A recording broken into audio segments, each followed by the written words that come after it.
What was I actually chasing when I started snowboarding? Because it wasn't tricks, it wasn't speed, it wasn't even the perfect day. It was something else. And the truth is, I think I knew it early. I just didn't have the words for it yet. I still remember that first time heading up to Alyeska Resort, driving up that access road, trees on both sides, and there it was, off in the distance, framed up just right, an A-frame. And something about that A-frame just stuck with me. I didn't know what it meant back then. I didn't know what it would take, but I remember thinking to myself, this is it. This is where I want to be. This is where and how I want to live. Not visit it, not pass through, but live it. And I was young, but not a kid. I was old enough to know that when something hits you like that, it means something. And around that time in my life, I was in the military, and that's actually where I learned to snowboard, up in Alaska. In the military, it changes you. It gives you structure, discipline. It shapes the way you think.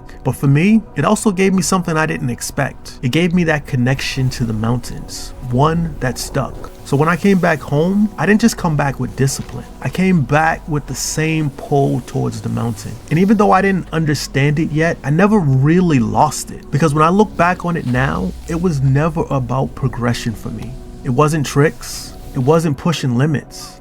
I didn't fall in love with snowboarding itself. I fell in love with the life it showed me. And that A-frame was more than just a symbol. It wasn't just a structure. It was being close. It was being there. It was having time. It was a way of living that I didn't have yet, but I definitely knew I wanted. And over the years, I kept noticing it. Different mountains, different towns, different people, but the same feeling. People who had time. People who weren't rushing through it, weren't trying to force every inch and make every day perfect because they knew they'd be back. And every time I saw that, it didn't surprise me. It pushed me. It made me want to do the work to get closer to the life that I wanted to live. And one day, recently, sitting at the bar, just kind of taking it in, listening to the guy next to me, gray-haired, relaxed, talking to the bartender about his upcoming 100th day. Not chasing it, not stressed, just that kind of energy like, yeah, it's probably gonna be next Sunday, like it's already taken care of.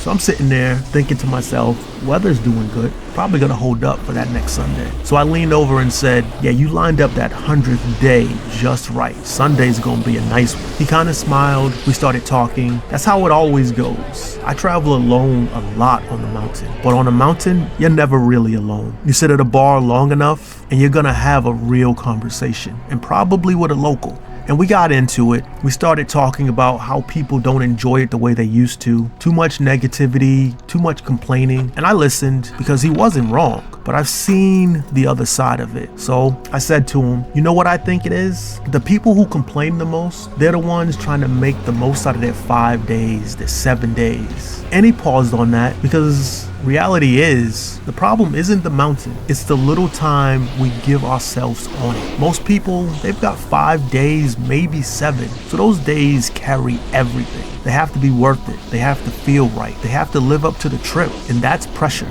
And it changes the experience. Now you're not just riding, you're evaluating. It's not just a run, it's a judgment. Is it good enough? Was it worth it? Did I get what I came for? And that's where it turns. Now it's not fun, it's expectation. It's frustration. People rush experiences they haven't earned time for yet. Now I want to say that again. People rush experiences they haven't earned time for yet. And I get it because I've been there. And in a lot of ways, I'm still there, still trying to work through it. I'm coming up from Boston 3-4 hours each way, trying to stack days when I can, 25, 30 in a season. And that doesn't just happen. That's effort, that's planning, that's choosing this again and again. Because that life, the one I saw early on, it doesn't just show up one day. You build it, time, consistency, discipline, gratitude, year over year, until eventually it's just how you live. And there are many different types of people. And there are those people that already have it. They already have that life that you want. They're that old timer sitting at that bar with the 100th day coming up. And those people who already have it figured out, the ones that I'm working towards trying to become, the ones that have already built the life that time doesn't matter as much anymore. And that's the difference.